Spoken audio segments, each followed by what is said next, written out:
Halo semuanya, selamat datang kembali di channel ini. Jumpa lagi dengan saya Vicky Himpong. Semoga kalian semuanya selalu dalam keadaan yang sehat.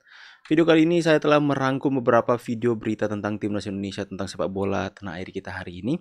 Dan semoga ini bisa menambahkan informasi kepada teman-teman semua para pecinta sepak bola tanah air.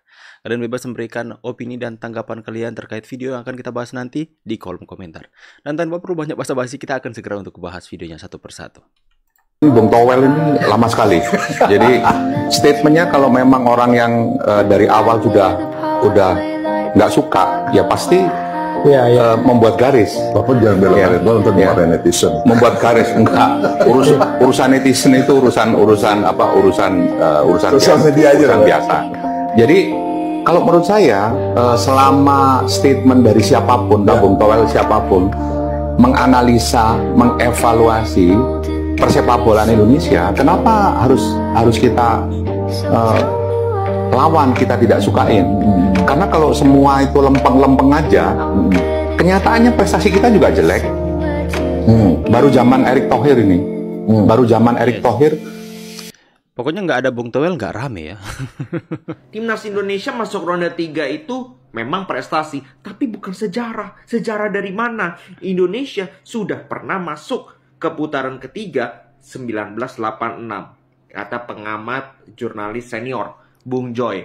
Ini gue sih melihatnya mungkin karena memang usianya sudah sangat senior, jadi pola pemikirannya juga ya ikuti tempo dulu, nggak ada masalah soal itu. Tapi yang kita sama-sama harus buka mata kita, buka pikiran kita bahwa 1986 itu long time ago. Liga Korea itu 1983 baru muncul, 3 tahun sebelum 1986, oke? Liga Jepang 1991 baru eksis, baru muncul. Jadi Korea, Jepang pada saat itu negara antah berantah, atau mungkin Korea baru belajar main bola. Lah kita udah main bola, terus mau dibanggakan. Ya, sorry to say, persaingannya itu jelas amat sangat berbeda dulu dengan sekarang. Ibaratnya begini, orang Uruguay akan sombong. Oh, kita pernah jadi juara dunia tahun 1930. Pertama kali Piala Dunia diselenggarakan, kita jadi juara. Tapi mereka lupa, ketika 1930 Uruguay jadi juara itu cuma 13 tim. Sekarang itu udah yang baru 48 mau. Jadi itu sangat amat berbeda. Nggak bisa kita parameter juara jadul untuk kondisi sepak bola sekarang. Yes. Kalau pakai parameter jadul, Brazil itu top. Sekarang nothing. Jogo Bonito hilang. Apakah mau dibawa sampai sekarang, Bung Joy? Ini jadi lucu ini. Jadi yang junior yang memberikan pelajaran sejarah, yang memberikan pemahaman kepada yang senior. Dunia udah kebalik memang di sepak bola ini ya. Mungkin para senior-senior karena udah sakit hati, udah iri, udah dengki, sampai mereka sudah memberikan statement-statement yang sudah tidak berdasarkan dengan realita yang ada, tapi berdasarkan dengan hati mereka yang udah benci, teman-teman ya, kepada Sintayong. Lawan yang kita hadapi justru bukannya musuh, tapi dari dalam sendiri gitu. Iya. Karena memberikan harapan, kemudian memberikan tekanan, kalau kalah dimaki-maki, gitu kan. Waduh, hati-hati nih kita jadi. Iya, benar. Malah nanti jadi seleb ya. Oh, iya. Jadi ya selebnya dalam artian memang seleb entertainment ya jadinya ya. Jadi bukan ke olahraganya lagi ya gitu. Dan kalau untuk pemain-pemain diaspora yang memang sudah lebih dulu eksis di Eropa, mereka udah menyadari bahwa ini gangguan yang dukungan yang negatif jadinya. Terlalu berlebihan jadi negatif gitu loh. Sehingga mereka akhirnya menutup diri, mengunci diri. Kemudian mereka membatasi itunya, medsosnya. Mungkin mereka kaget juga, begini amat ya. Gitu. Iya pemain-pemain itu. Waktu Elkan Bagot nggak datang diserang, benar. nggak dilepas diserang. Iya benar. Gimana ya? Kita pengen timnas kita didukung dengan cara-cara yang positif, tapi sekarang nih udah kebablasan gitu loh. Oh iya sih, emang boleh lah. Kalau gue saranin udah semua Instagramnya timnas dikunci semua dah. Apa sih?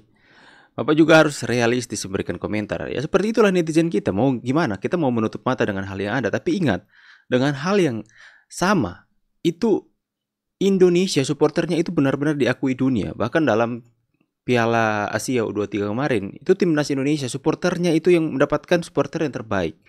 Jangan lupa, jangan hanya melihat sisi negatif, tapi harus melihat sisi positif juga, yang dimana supporter Indonesia mungkin wajar mereka seperti itu karena mereka benar-benar haus dan lapar akan prestasi dari timnas Indonesia. Makanya mereka begitu antusias ingin menekan agar supaya ayo dong, berikan yang terbaik lagi dong, ayo. Seperti itu teman-teman ya. Jadi jangan hanya melihat di sisi negatif saja, tapi kalian bayangkan ya, dengan seantusias itu, jika mereka memberikan dukungan itu nggak tanggung-tanggung teman-teman ya. Jangan cukup serta-merta hanya melihat dari sisi negatifnya saja. Karena itu hanya segelintir orang, banyak kok supporter Indonesia yang luar biasa. Garuda Let's Go, pemain senior tidak akan ikut AFF 2024. Rasain ya. Setuju, biarkan mereka sakit hati. Tim-tim tetangga yang ingin mau menjadikan ajang AFF ini untuk menumbangkan Indonesia, mau membuktikan diri mereka karena seperti tidak menerima ya Indonesia mencapai prestasi gemilang hari ini. Mantap Pak Eri. Dan dia bilang saat itu pelatihnya adalah Fahri Husaini. Dia keceplosan yang ngomong Fahri Husaini. Langsung ditegor cuy sama Fahri Husaini dan minta si Hernando Ari ini bikin klarifikasi. Ada, secara logika gini deh ya. Orang atau manusia kalau ngomong keceplosan itu berarti yang keluar dari dalam hati dong. Bener dong. Berarti emang di dalam hatinya seperti itu. Berarti emang kejadian nyatanya seperti itu kan. Udahlah, nggak usah Hernando Ari yang bilang pun semua orang juga tahu kok ada yang namanya pemain titipan di timnas Indonesia dari zaman baheula. Cuma di zamannya Sintayong doang yang nggak ada tuh yang namanya pemain titipan. Sebab ya suka-suka Sintayong lah kalau mau ambil pemain. Saya pikir ini adalah era transformasi besar-besaran di PSSI dan Timnas Indonesia, di mana ada dua sosok yang berintegritas tinggi yang benar-benar merubah sistem PSSI yang selama ini benar-benar begitu banyak mafia di dalamnya. Erick Thohir dan Sintayong, ya, ketua PSSI dan ketua pelatih Timnas Indonesia dan U23 itu benar-benar menunjukkan sikap disiplin, integritas, tidak pandang bulu soal pemain titipan dan sebagainya. Ini adalah awal sebuah titik balik timnas kita untuk mengalami suatu perubahan yang luar biasa. Nah, ini dia. Kalian lihat. Yang orang Indonesia ini sebenarnya siapa? Kalian lihat Bung Towel ya, yang mengatakan dirinya pengamat dan pecinta sepak bola tanah air yang sudah senior. Tapi ketika Indonesia mencetak gol, kalian lihat ekspresinya ya. Enggak ada ekspresi, bahkan ekspresinya ekspresi muak. Ekspresi tidak senang ketika Indonesia mencetak gol. Okay.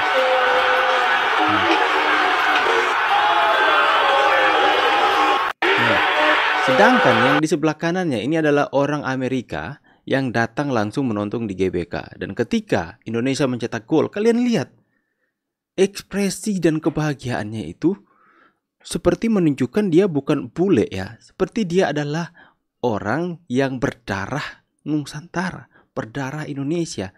Sebahagia ini teman-teman. Oh, sebahagia itu sampai mulutnya sampai terbuka sangat lebar seperti itu. Tapi di satu sisi Bung Towel ekspresinya seperti ini. Lucu nggak teman-teman? Lucu ya. Kita tukar aja ya. Bulenya ini kita tarik, kita naturalisasi menjadi Indonesia, dan Bung Towel kita lempar aja keluar. Ya heran aja sih teman-teman ya. Harus dipertanyakan nasionalisme seorang Bung Towel ini. Breaking news guys, ada info terbaru nih. Menpora Dito akui oleh Romeni dan Kevin Dix sedang diproses PSSI. Oke, jadi sudah diproses ya. Ini juga dikonfirmasi oleh Pak Erick Thohir. Ditanya langsung sama Bang Ropan ya, soal bagaimana dua diaspora ini yang menjadi rencana PSSI dan diproses untuk mempertajam lini serang Timnas Indonesia. Apa ini teman-teman? Tunggu. Ini dulu, Coach Justin ya. Kalau pengurus AFC itu udah bertahun-tahun, puluhan tahun kan dikuasai sama orang-orang Timur Tengah. Ketuanya, masih ingat Bim Hamam, itu ketua AFC bertahun-tahun masuk penjara juga tuh. Jadi banyak yang fucked up lah. Masih ingat waktu Piala Dunia di Korea? Korea menang lawan Italia.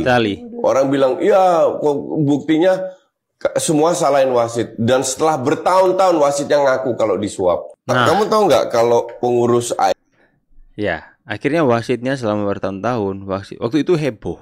Ya, waktu itu ketika Korsel melawan Italia dan kemudian Italinya kalah, Korsel menang dengan begitu banyak kontroversi yang terjadi dalamnya. Ya, seperti yang coach bilang tadi, orang-orang menyalahkan wasit dan mereka pikir kalah-kalah aja. Tapi setelah bertahun-tahun wasitnya mengaku kalau dia disuap. Ya, itu merugikan satu negara loh. Hanya dengan satu tindakan mafia itu merugikan satu negara. Dalam kasus itu adalah Italia, dan pernah heboh, pernah viral wasitnya katanya ditembak mati oleh mafia Italia. Tapi itu hanya rumor saja teman-teman. Tapi wasitnya masih hidup waktu itu dan kemudian dia mengakui bahwa saya disuap. Itu menunjukkan bahwa dalam sekelas Piala Dunia saja, teman-teman notice ini ya, sekelas Piala Dunia saja wasit berhasil disuap dan berhasil memenangkan salah satu negara dengan keputusan-keputusan yang merugikan kontroversial. Apalagi sekelas AFF. Kita banyak sekali melihat bahwa dalam pertandingan-pertandingan itu wasit seperti tidak netral dan seperti menguntungkan setiap lawan-lawan dari Indonesia. Seperti ada upaya untuk jangan sampai Indonesia itu menang dalam setiap pertandingan. Itu bukan hal yang isapan jempol saja, tapi semuanya sudah mulai terbukti terang benderang. Ya, makanya Pak Erick Thohir tidak menanggapi dengan serius Piala AFF ini. Makanya hanya akan menurunkan lapisan kedua timnas Indonesia dan sudah mengkonfirmasi bahwa setiap pemain yang akan turun untuk menghadapi piala kualifikasi Piala Dunia round ketiga itu tidak akan turun di Piala AFF nanti, ya. Dan saya pun setuju karena itu pun tidak ada dalam kalender FIFA dan tidak akan menambahkan pengalaman apa-apa, ya. Biarkan yang muda saja yang mengambil pengalaman-pengalaman dalam ajang-ajang seperti itu. Oke teman-teman, tulis pendapat kalian di kolom komentar. Saya pamit dulu, see you on the next video and God bless. Bye guys.